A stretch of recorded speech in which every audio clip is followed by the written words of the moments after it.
Բարի երեկո եւ բարի գալուստ հայկական ժամանակ տաղավարում զրուցելու եմ անվտանգային քաղաքականության հետազոտական կենտրոնի փորձագետ Ռոբերտ Ղևոնդյանի հետ։ Բարև ձեզ, պարոն Ղևոնդյան։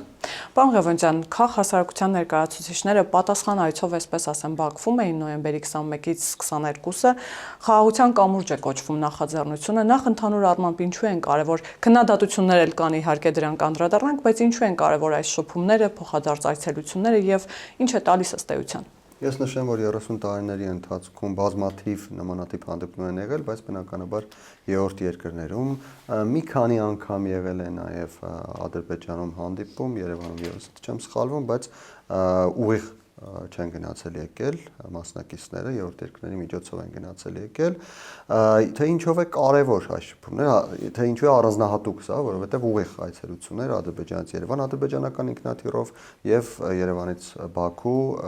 հայկական ինքնաթիռով, թե ինչու է կարևոր է հատկապես այս փուլում այն պատճառով, որ հաշտեցումը, խաղաղությունը երկրների միջև փոխհարաբերությունները չեն լինում միայն ամենաբարձր մակարդակում, որպեսզի ամբողջապես տեղի ունենա խաղաղության հաստատում, որպեսզի հասարակությունները կարողանան շփվել, անհրաժեշտ է, որպեսզի այլ մակարդակներում եւս այդ հաշտությունը իրականացվի եւ այստեղ շատ կարեւոր է փորձագիտական մակարդակը, որը ակնհայտորեն հեռարձակում է այն մոտեցումները, որոնք կան իշխանությունից դեպի հասարակություն, հասարակությունից սպասումները դեպի իշխանություն հետ է տանում եւ նաեւ տարբեր երկրների միջև տեսեք այս այցելությունից հետո մեր ներկայացուցիչներից մեկը հայտարարեց, որ Ադրբեջանի նախագահի օգնականը Հայաստանի հասարակության ինչ-որ բան է ցանկանում փոխանցել եւ սա ակնհայտորեն տեղեկատվության փոխանցման գործառույթ է, որը իրականում քաղաքացիական հասարակության հիմնական գործառույթներից մեկն է։ Իսկապես տեղեկատվությունը փոխանցել ավելի քիչ հնարավորություններ ունեցող ալիքներից դեպի ավելի մեծ հնարավորություններ ունեցող ուղիներ։ Ինչու ավելի քիչ հնարավորություն ունեցող ալիքներից, սա էլ բացատրենք, որպեսզի ավելի հասկանալի լինի, որովհետև ամեն անգամ չէ եւ ամեն ինչ չէ, որ կարող է իշխանությունը ուղիղ տեքստով ասել, ամեն ինչ չէ, որ կարող է հակառակորդ երկրի պաշտոնյան ուղիղ տեքստով ասել, կապված թե իր ներքին քաղաքական իրավիճակի հետ, թե փոխհարաբերություններում կամ բանակցություններում իրենց դիրքերի հետ եւ այլն, եւ շատ դեպքերում նման մոտեցումները կարելի է փոխանցել նման նախաձեռնությունների միջոցով։ Սա վերաբերում է նաև բանակցային գործընթացին, որովհետև բանակցությունների ընթացքում էլ ամեն ինչ չէ, որ կարելի է բացահայտ ձևով առաջարկել օրինակ հակառակորդ կողմին։ Ի վերջո կան նաև երրորդ կողմեր, կան արտաքին ազդեցություններ, հակառակորդ կողմի նկատմամբ վստահություն չկա, ինչը նորմալ է, իսկ փորձագիտական մակարդակում կարելի է խոսել ամեն ինչի մասին եւ հետագայում, եթե ինչ-որ երրորդ կողմ դժգոհություն հայտնի, պաշտոնյաները կարող են հանգիստ ասել, որ դա իրենց մոտեցումը չի եղել, փորձագետի անձնական կարծիքն է եղել։ Եվ դա վերաբերում է եւ մեզ եւ ադրբեջանցիներին։ Պարոն Ղևոնդյան, տեսեք, շատ ճիշտ նկատեցիք, որ պարոն Քոչինյանը երեք ուղիղ մեջ բերեց Հիկմեթ Հաջիևի ուղերձները, որ պատերազմն ավարտվել է, կոնֆլիկտը Ադրբեջանի համար իրենք չեն ուզում այս չպատերազմի իրավիճակից ուզում են գնան ավելի շատ խաղաղության եւ որ ամենակարևորն է Հայաստանից տարածքային պահանջներ չունեն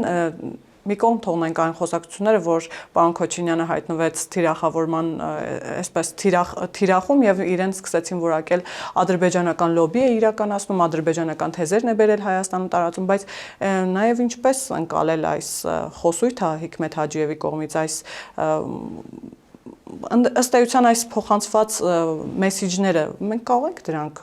վստահելի համարել, այսպես ասեմ, որովհետև հանրությունն էլ գիտեք, այդ առումով էլ ունի խնդիր։ Այո, նախ թիրախավորում են պարոն Քոչինյանն մարդիկ, ովքեր ցանկանում են թիրախավորել, որովհետև պարոն Քոչինյանը իր մտքերը չի արտահայտել։ Նա ասաց, որ Հիկմեթ Հաջիևը խնդրել է ասել սա, ես ասում եմ, որ Հիկմեթ Հաջիևն այսպես է ասում, բայց դա չի նշանակում, որ պարոն Քոչինյանը այդպես է մտածում, կամ պարոն Քոչինյանը համաձայն է Հիկմեթ Հաջիևի հետ, դրա մասին ոչինչ պարոն Քոչինյանը չի ասել։ Ինչու է Հիկմեթ Հաջիևը խնդրել դա փոխանցել, որովհետև Ադրբեջանում պատրաստվում են տարբեր սցենարների, այդ սցենարներից մեկը եւ ամենահավանականը կարծում եմ այս պահին այն է, որ գործընթացները կշարունակեն ընթանալ այնպես, ինչպես ընթանում են, ինչը նշանակում է, որ Հայաստանը եւ Ադրբեջանը ինչ որ համագործակցության մակարդակի ի վերջո կհասնեն։ Տեսեք, բացվել է ճանապարհը Ադրբեջանի միջոցով դեպի Հայաստան։ Գուցե մոտ ժամանակներս բացվի հակադարձ ճանապարհը, այսինքն մենք կարողանանք բեռներ ուղարկել Ադրբեջանի միջոցով, իհարկե երրորդ երկրով Վրաստանով, բեռներ ուղարկել դեպի Ռուսաստան, դեպի Միջին Ասիա, դեպի Չինաստան։ Նույն բանը առաջարկել է Հայաստանի Հանրապետությունը կապան Ադրբեջանին եւ Թուրքիային եւ եկեք ուշադրություն դարձնենք, որ Սյունիքում 3 մաքսային կետ բացվեց ընդամենը օրեր առաջ։ Այսինքն գործընթացներ են տեղի ունենում, որոնք բերելու են համագործակցության ինչ-որ մակարդակի ձևավորմանը եւ Ադրբեջանը պատրաստվում է նշված սցենարի։ Թեև Ադրբեջանը պատրաստվում է նաև այլ սցենարների,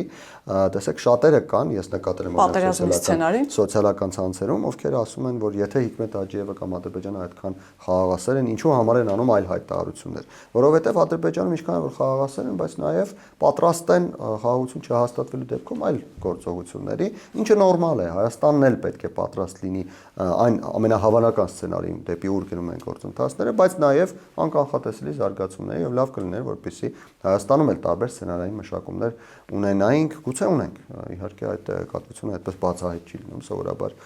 գաղտնի է լինում, գուցե Հայաստանը պատրաստ է նաև այլ սցենարների, այդ թվում պատերազմական սցենարի։ Բայց նորից նշեմ, որ ամենահավանականը ըստ գործընթացների տրամաբանության այն է, որ Հայաստանը եւ Ադրբեջանը համագործակցության ինչ-որ մակարդակի են հասնելու եւ այդ համագործակցության մակարդակին հասնելու ճանապարհին անհրաժեշտ է, որպեսզի խաղաղություն հաստատվի, անհրաժեշտ է, որպեսզի պետությունները մեկը մյուսի նկատմամբ տարածքային պահանջներ չունենան, անհրաժեշտ է որոշակի վստահության մակարդակ ձևավորել, ինչն էլ փորձում է անել Հաջիևը։ Եթե վաղը կլինեն անկանխատեսելի զարգացումներ իմ գնահատմամբ ավելի քիչ հավանական, բայց եթե կլինեն, ապա Հաջիևի խոսույթը ուղղակի կփոխվի։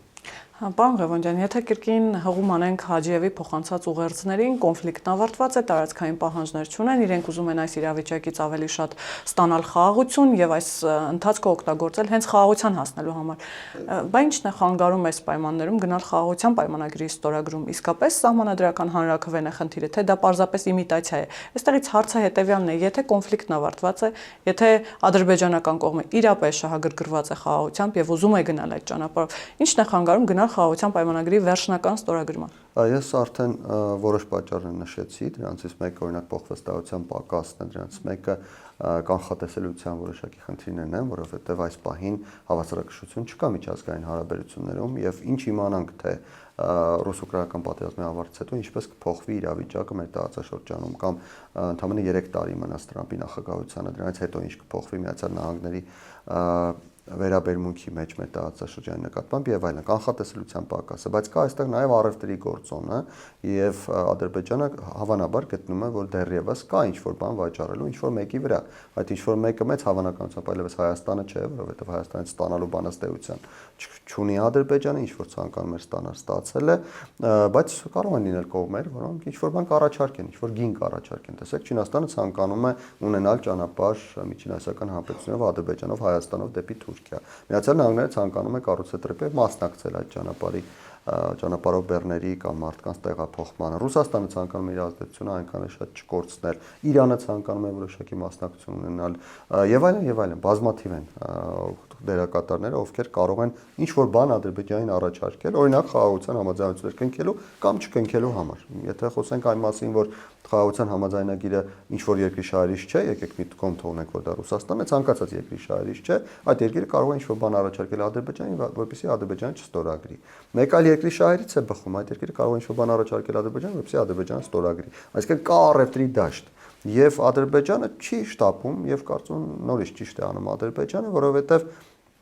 ի վերջո կարող է ստանալ ավելի բարձր գին, ինչու ավելի ցածր գնով իր ապրանքը վաճառել։ Իսկ գործոններից մեկը կարող է լինել նաև 2026 թվականի խորհրդարանական ընտրությունները եւ դրա արդյունքները։ Այսինքն դրանից հետո Ադրբեջանը նոր կհասկանա, թե ինչպիսի քաղաքական։ Ես կարծում եմ դա այդ գործոնը կարող է լինել միայն երկրորդական, ինչի համար, որովհետեւ եթե այդ գործոնը իսկապես այդպես մեծ ազդեցություն ունենա եւ էական գործոն լիներ, ապա Ադրբեջանը չէր նախաստորագրի այդ համաձայնագիրը եւ փաստացի չէր ամրագրի այն կետերը, որոնք կան։ Բացի այդ, հաշվի առնելով այն, որ արդեն ոչ միայն հայաստանյան, այլ նաև միջազգային think tank-երը, ուղեղային կենտրոնները կանխատեսում են, որ քաղաքացիական պայմանագիրը նորից հաղթանակ է տանելու, կարծում եմ, որ Ադրբեջանում եւս այս կանխատեսումները կան եւ Ադրբեջանում տեսնում են, որ Հայաստանի քաղաքականությունը էական փոփոխություններ չի կրելու, թեև գուցե ինչ-որ փոփոխություններ լինեն։ Եվ այդ պատճառով այս գործոնը հավանաբար որպես գուցե ազդեցություն ունեցող, բայց շատ փոքր ազդեցություն ունեցող կարելի է դիտարկել։ Պարոն Ղևոնդյան, կարծես թե ընկալելի էր, որ խորհրդարանական ընդդիմությունը պիտի քննադատի քննադատություններին գիտեմ մասամբ ծանոթ եք, բայց Իշխան Սաղաթելյանի դիտարկումը ամենահետաքրքիրն էր, որ այս քայլով նախ հայկական կողմը լվանում է Ալիևի ձեռքերը եւ ասում է, որ սա ոչ այլ ինչ էլ քան ադրբեջանական կողմի բաց հանդիպում ազդեցության գործակալների հետ։ Ինչպես կմեկնաբանեք այս դիտարկումները եւ քննադատության այս ձևը։ Իշխան Սաղաթելյանը մեկ անգամ չէ, որ հանդես է եկել անպատասխանատու հայտարարություններով եւ նրա կողմից ներկայացված մեղադրանքները որևէ կերպ հիմնավորելու հնարավորություն նա չունի, եթե կարծում է, որ կա ինչ-որ մի բան, կարող է փորձել դա հիմնավորել, բայց չի ստացվելու իր մոտ, այնպես որ տվյալ դերակատարը ընդհանրապես փորձում է հարձակում գործել քաղաքական դաշտում, դրա համապատասխան պատասխանը նա կստա։ Եվ նաև դավաճանական են որակվում այս այցելությունները, թիրախում են հայտնվել բոլոր Բաքու այցելած 5 անհատները, այսպես շարունակ նաև սոցցանցերում, եթե նկատել եք, այսպես շատ բուռն են, զայրույթ, վախ, ատելություն, ինչպես պիտի հաղթահարել նաև այս փուլը, որովհետև կարծես թե հասարակության մոտ էլ կա այդ։ Տեսեք, խնդիրը հետևյալն է, որ միշտ էլ առաջինը գործողություն իրականացնողները որոշակիորեն հոգեբանական առումով թիրախում հայտնվում են, բայց այստեղ շատ ավելի անհանգստացնող է այն, որ մարդիկ կամ փորձում են օգտագործել դա իրենց նեղ անձնական նպատակների համար, նրանց մեկի անունը քիչ առաջ տվեցինք, կան այլ մարդիկ եւս այդ քաղաքական ուժից կամ այդ դաշտից ընդհանուր առմամբ քաղաքական գաղափարական դաշտից, որը ակնհայտորեն փորձ է այդ դաշտի ներկայացուցիչները ակնհայտորեն փորձ են կատարում ամեն ինչ, ինչը Հայաստանի իշխանությունների ընդհանուր դիրքորոշման շրջանակներում են տեղավորվում, փնովել եւ ներկայացնել, որ դա դավաճանական է, Հայաստանի Հանրապետությունը կործանող է եւ այլն։ Ես կարծում եմ մեր հասարակության մեծ մասը արդեն իմունիտետ է ձեռք բերել նմանատիպ մանիպուլյացիաներից եւ 2026 թվականի հունիսին նախատեսվող ընտրությունները ցույց կտան, թե որտեղ է նմանատիպ քաղաքական ուժերի եւ նմանատիպ քաղաքական հոսանքների տեղը եւ դերը մեր հասարակության դրամատրություններ։ Պարոն Ղևոնդյան, ինչպես է գնահատում ընդհանուր առմամբ հայ-ադրբեջանական հարաբերությունների կարգավորման այս դինամիկան, որովհետև գիտեք, օգոստոսի 8-ից հետո քիչ չէին պնդումները, որ այդ փաստաթղթերը պարզապես թղթի վրա էլ կմնան, ադրբեջանական կողմը չի գնալու խաղաղության, չի լինելու երկխոսություն, հիմա թիրախում է սահմանազատման ու սահմանագծման գործընթացը, այն ընդդիմությունը պնդում է, որ հիմա կանգ է առել այդ գործընթացը ու չի շարունակվելու եւ այսպես շարունակ։ Եթե այս ընդհանուրի համատեքստում նայենք դինամիկան հայ-ադրբեջանական հարաբերությունների կարգավորման բնականon հունով առաջ գնում է այդ գործընթացը, թե ինչպես ընդդիմությունն է պնդում, ինչ որ պահի դա ինչ որտեղ կանգ է առնելու։ Օգոստոսի 8-ից հետո երբևէ նման կարծիք չեմ ունեցել, որ գործընթացը առաջ չի գնալու։ Ես միշտ նշել եմ, որ գործընթացը առաջ գնալու մեկ հնարավոր տարբերակ ունի, այդ հնարավոր տարբերակն է, որ Հայաստանի իշխանությունները աշխատեն օր ու գիշեր։ Հայաստանի իշխանությունները որոշ աշխատանք իրականացնում են եւ դրա արդյունքները մենք արդեն տեսնում ենք։ Դրա արդյունքներից է նաեւ մեր կողմից նշված մաքսակետերի տեղադրումը եւ բացումը, այսպես ասենք, Սյունիքի մարզում, դրա արդյունքներից է Հայաստանին հատկացված գումարը մոտ 145 միլիոն դոլար, եթե ես չեմ սխալվում, որը արդեն օգտագործվում է այս ընդհանուր տրամաբանության մեջ ենթակառուցվածքային նախագծերի հարցում առաջընթաց ունենալու համար։ Դրա արդյունքներից է այն, որ սպասվում է Հայաստանի եւ Միացյալ Նահանգների միջև արդեն հստակ ծրագրային որոշակի փաստաթղթի ձևակերպում եւ ստորագրում։ Դրա արդյունքներից է այն, որ այսօր արդեն բավական շատ դետալների մասին ենք խոսում, այն դեպքում, երբ օգոստոսի 8-ից հետո կար միայն ընդհանուր այդ շղարշը եւ չգիտեինք, թե դրա մեջ ինչ է նախատեսվում։ Հուսանք, որ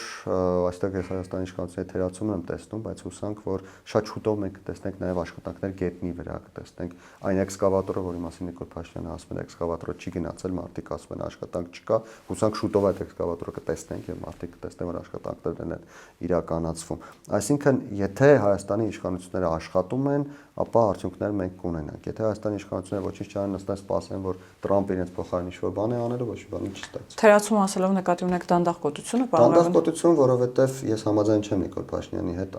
այն կետով, թե ստորագրելու հաջորդ օրը էքսկավատորը չէր գնալու։ Ինչու չէր գնալու։ Թող գնար այդ էքսկավատորը եւ աներ այն աշխատանքը, որը ի վերջո անելու ենք մենք։ Թող չգնար այդտեղ այդ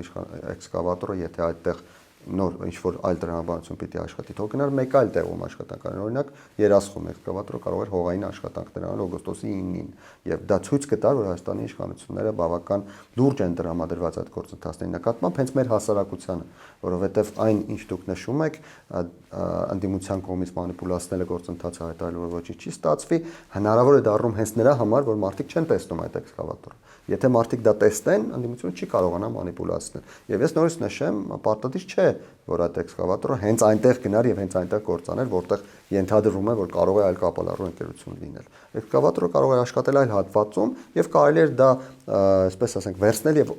ձևավորել ու ներկայացնել որպես օգոստոսի 8-ի համաձայնությունից հետո Հայաստանի տնային աշխատանք գետնի վրա, հողի վրա Հայաստանի միջոցներով։ Հետաքրքիր է, որ Բաքվում եկնած պատվիրակներից մեկն էլ էր երեք ասում, որ Բաքվում ասում են որոշակի հարցերի շուրջ շատ դանդաղկոտ է Հայաստանը, այսինքն ակնկալիքներ կան, որ պիտի այս կողմից ավելի ճակերտավոր ասած արագաշարժ լինեն։ Իսկ ինչու եք դուք մտածում, որ Հայաստանում մենք գիտենք, որ մենք դանդաղաշարժ ենք, Բաքվում ադրբեջանցիները չգիտեն, որ մենք դանդաղաշարժ ենք։ Ես մեկ օրինակ բերեմ, ընդամենը ամիսներ առաջ չեմ սխալվում, բարեկամություն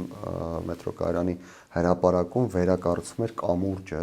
որտեղ աշխատում էին 2-3 մարդ եւ որտեղ ըստ մասնագետների կարծիքի, տարբեր մասնագետների կարծիքի աշխատանքը կարելի էր կատարել 3-4 օրում, բայց աշխատանքը կատարվեց 15-16 օրում եւ նախատեսված էր նույնիսկ 23 օրում կատարել եւ հետո էլ հայտարարեցին, թե տեսեք, մենք նախատեսվածից ավելի շուտ կատարեցինք։ Խնդիրը այն է, որ մենք աշխատում ենք դանդաղ։ Դա հաստատված փաստ է, դա նորություն չէ, դա իրականություն է դարձել բազմաթիվ տեղերում։ Մեկ այլ օրինակ բերեմ, որը կարծում եմ շատ-շատերին Հայաստանի Հանրապետությունում ծանոթ է, նորակառույցների կառուցում եւ շահագործման հանձնումը դեռևս չեմ տեսել դեպք, որ տեղի ունենա նախատեսված ժամկետներում։ Բոլորը մշտապես դա ուշացնում են, ինչու, որովհետեւ մենք Հայաստանի Հանրապետությունում աշխատում ենք դանդաղ։ Ցավալի է դա, իհարկե լավ կլիներ, որպեսզի դա փոխվեր, բայց ես գոնե հանրային դիսկուրսում որևէ տեղում չեմ տեսել սրա մասին խոսակցություն եւ միտում, կարծիք, ցանկություն, որպեսզի սա փոխվի։ Եվ նաև անդրադառնանք զգայուն մի թեմայի, գերիների մասին թեման, որ այստեղ շահարկվեց, ասացին, որ 5 պատվիրակները գնացել են, հասել են Բաքու եւ անգամ գերիների հարցը այնտեղ չի բարձրաձայնվել, այդ առումով որևէ խոսակցություն չի եղել, բայց պատվիրակներից մեկը 3 մանրամասն ներկայացրեց, թե ինչպիսի երկխոսություն են ունեցել, այո։ Այստեղ հարցի զգայունությունը հասկանալով, պարոն Ղևոնդյան, գերիների հարցը այն հարցն է, որ բոլոր ամբիոններից, ինչպես առաջարկում են դիմությունը, պետք է դրա մասին գոռալ, արտահայտվել, խոսել, թե գերիների հարցը այն զգայուն հարցն է, որ էլի հարաբերությունների կարգավորման եւ երկխոսության միջոցով պիտի հասնել որևէ արդյունքի։ Տեսեք, եթե խոսքը գնում է պաշտոնյաների մակարդակի մասին, ապա այո, այդտեղ շատ դեպքերում պետք չէ հանրայնացնել եւ պետք է ամեն ինչ իրականացնել շատ ավելի հանգիստ, տրամաբանված, մտածված եւ այլն։ Բայց եթե խոսք է գնում նմանատիպ ձևաչափերի մասին, կարծում եմ այստեղ ճիշտ են այն մարդիկ, ովքեր գտնում են, որ պետք է դրա մասին խոսել, պետք է բարձրաձայնել, տարբեր ամբիոններից պետք է խոսել, աղմուկ անել, ճնշում գեներացնել Ադրբեջանի նկատմամբ եւ ես նշեմ, որ իմ տեղեկություններով մեր փորձագետները այդ մասին խոսել են Երևանում, երբ ադրբեջանցիները եկել են Հայաստան, փորձել են նույնիսկ երբ մեկնել են Բաքու, փորձել են նույնիսկ այնտեղ հանդիպում ունենալ գերիների հետ, բայց ադրբեջանական կողմը մերժել է եւ սա ցույց է տալիս, որ այն ինչ առաջարկում են իրականում արվել է։ Եվ անդրադառնանք մի քանի ներքաղաքական հարցերի,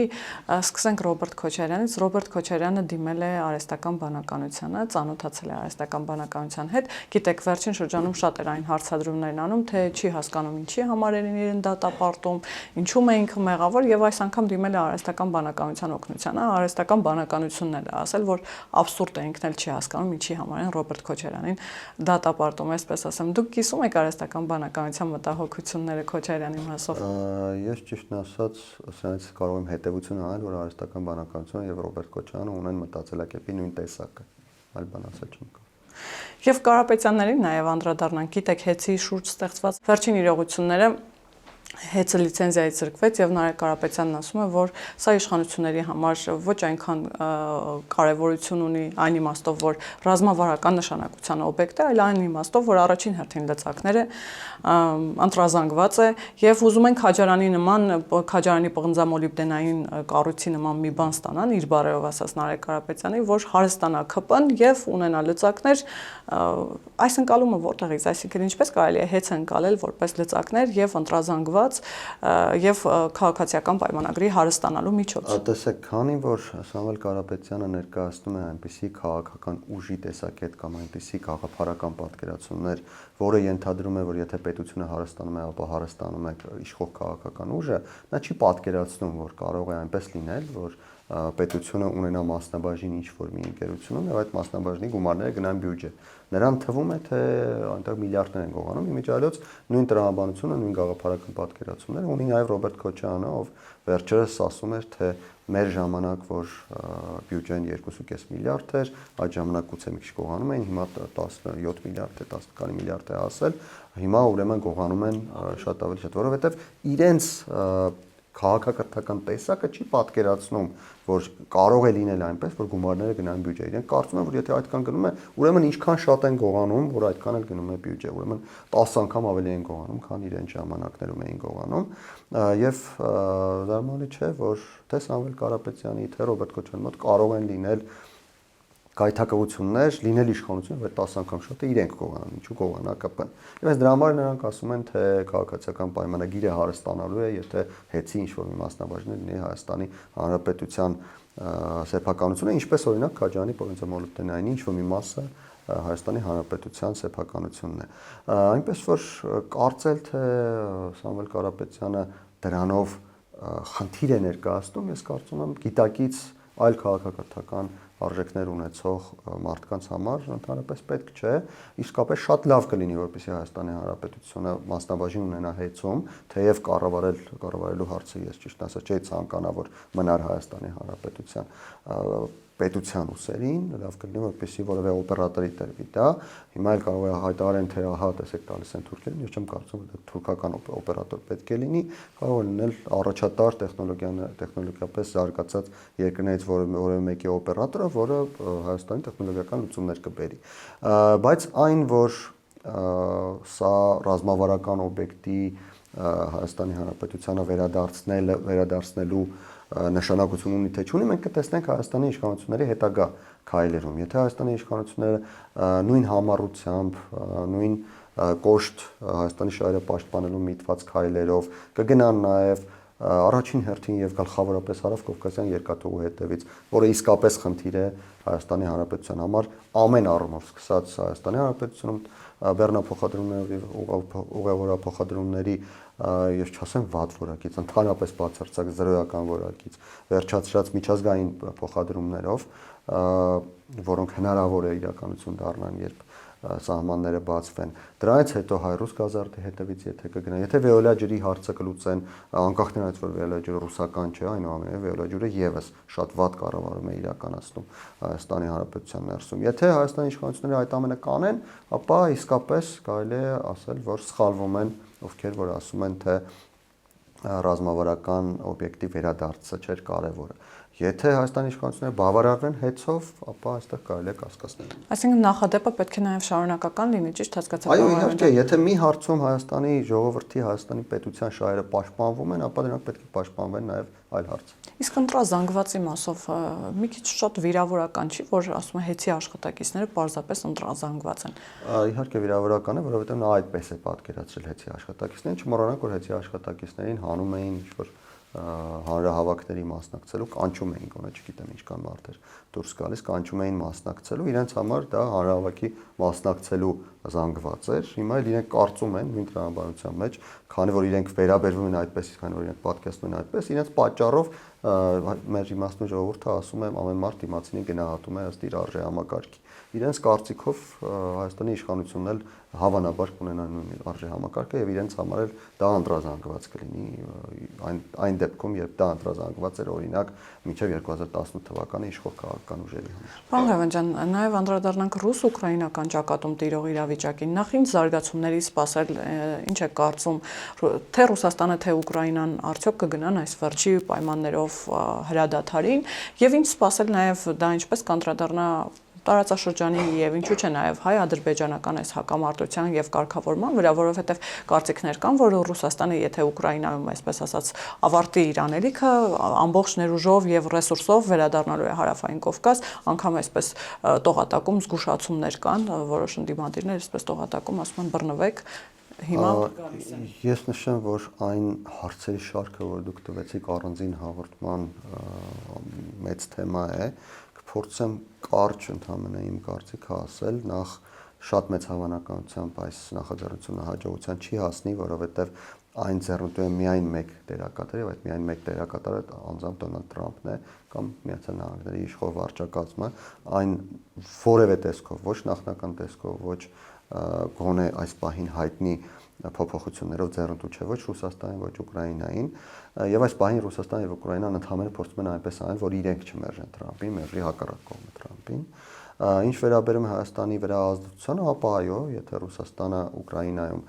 կարողանա ձեռքերը ազատել, Հայաստանում փորձելու է մի փոքր ավելացնել իր ազդեցությունը կամ գոնե փորձելու է այնպես անել, որ այդ իր ազդեցության նվազման տեմպերը դանդաղեն, ինչը նշանակում է, որ մասնակցության որոշակի ավելի մեծ մասնաբաժին է լինելու։ Ինչպես հասկանալ այդ մասնակցությունը, այսինքն վերջին շրջանում նաև տեսնում ենք, որ Զախարևանը ավելի ակտիվ հայտարարություններ անում, կրկին Եվրամիության դիտորդներին է այսպես մեղադրում, Արևմուտքին է ամենատարբեր բաների մեջ մեղադրում, Հայաստանը էլի համեմատում է Մոլդովայի, Ուկրաինայի հետ, այսինքն սրանք միայն հայտարարությունների տեսքով կլինեն, թե հիբրիդային պատերազմից կանցնենք նաև այլ առարկայական։ Տեսեք, այս պահին այն ինչ անում է Զախարովան, տեղավորվում է ամբողջապես նախընտրական տրամաբանությունում։ Ես կանխատեսում եմ, որ շատ մեծ հավանականությամբ նրանք միանան նաև այլ դերակատարներ, օրինակ Մարգարիտա Սիմոնյան, չգիտեմ, Գաբրիելյանով, Բաղդասարով եւ այլն, հատկապես մարդիկ, ովքեր իրենց ազգանուններից դատելով Հայաստանի հետ ինչ-որ առնչություն ունեն, թեև շատ հավանական է, որ օրինակ Լավրովն էլ միանա եւ այլն, սա նախընտրական պայքարում որոշակի դիվիդենդներ իրենց կողմնակիցներին տալու տրամաբանություն ունի, առավել եւս որ Ռուսաստանում խորը համոզմունք կա, որ Հայաստանի իշխանությունները իրականում Հայաստանի ժողովրդի կարծիքը չեն արտահայտում եւ Հայաստանի ժողովուրդը շատ է ցանկանում գնալ դեպի Ռուսաստան, բայց Հայաստանի այդ վատ իշխանությունները, որոնց արևմուտքից բերել են, թույլ չեն տալիս, որ Հայաստանի ժողովուրդը իր կամքը արտահայտի եւ ամեն անգամ Վարշապատում, դրանից առաջ Գյումրիում եւ այլն, ամեն անգամ երբ քաղաքացիական պայմանագիրը առաջին տեղում է հայտնվում, Ռուսաստանում կարծում են, թե ինչ-որ բան, ինչ-որ միտեղ խաբեցին, այդպես էլ որևէ մեկը չհասկացավ որտեղ, բայց ինչ-որ միտեղ, ինչ-որ մի բան չգնաց ժողովրդի ցանկությամբ, Հայաստանի ժողովրդի ցանկությամբ, այնպես որ այս հայտարարությունները ավելի շատ միտում ունեն նախընտրական տրամաբանության մեջ որոշակի գործընթացներին որևէ խթան տալու կամ ընդհակառակը արգելակելու։ Ինչ վերաբերում է նրան, թե ինչպես կփոխվի Ռուսաստանի ազդեցությունը այստեղ, սա անկանխատեսելի է այդպես 100%-ով։ Իհարկե կփորձի Ռուսաստանը կոշտացնել իր վերաբերմունքը, իհարկե կփորձի Ռուսաստանը ավելի մեծ մասնակցություն ունենալ, բայց թե ինչ ուղղություններով ինչպես, դա անհրաժեշտ է հավանաբար այդպես մեծ վերլուծություն իրականացնել, որպեսզի ավելի հստակ պատասխան տա։ Պարոն Ղևոնդյան, բարոյական հումանիտար առումով հարցս կարող է մի քիչ ընկալելի չլինել, բայց ամեն դեպքում շատ էին տեսակետները, կարծիքները, որ ռուս-ուկրաինական պատերազմի շնորհիվ Հայաստանը որոշակի ժամանակ եւ պատուհաններ այսպես բացվեց Հայաստանի համար եւ ժամանակ շահեց այդ նույն խաղաղության հասնելու ճանապարհին եւ այսպես շարունակ։ Հիմա ենթադրենք, եթե ռուս-ուկրաինական պատերազմը դիտարկենք, հիմա ավարտվում է, դա Հայաստանի համար կարող է հենց այդ պատուհանները արդեն փակել, թե կարողացել ենք մենք արդեն այդ ժամանակը հաղթահարել, այսպես ասեմ։ Ես նշեմ, որ նախ առաջինը ռուս-ուկրաինական պատերազմը չի ավարտվում, նույնիսկ եթե ինչ-որ անհավանական բան տեղի ունենա, ինչի հավանականությունը շատ փոքր է, ես գնահատում, եւ ինչ-որ համաձայնության հասնեն այս նախագծի հիման վրա Ռուսաստանը եւ Ուկրաինան, նույնիսկ այդ դեպքում ռուս-ուկրաինական հակամարտությունը ավարտված համարել հնարավոր չէ, որովհետեւ այն ինչ ներկայացված է, դա երկու կողմի պարտություն է, երկու կողմն էլ չեն համակերպելու դրա հետ եւ ամեն մի փոքր կայծ նորից ամեն ինչ վերադարձնելու է, բայց նշեմ, որ դա հասկանում են նաեւ եւ Մոսկվայում եւ Կիևում եւ նրանց արձագանքները ցույց են տալիս, որ դա հասկանում են նաեւ Եվրոպայում եւ ամեն ինչ կանեն, որպեսզի այս համաձայնությունը իրականություն չդառնա եւ ես կարծում եմ, որ քանի որ դերակատարներից միայն մեկն է ցանկանում, որ սա իրականություն դառնա, դժվար թե դա իրականությունի վերջո դառնա։ Ինչ վերաբերում է նրան, թե ձեր հարցի երկրորդ մասը։ Արդյոք կարող է ռուս-ուկրաինական հակամարտության այս փուլում դադարել, այդ պատուհանները փակել, թե մենք վերաբերում է նրան, թե եթե հանկարծ այդ անհավանական իրականությունը լինի եւ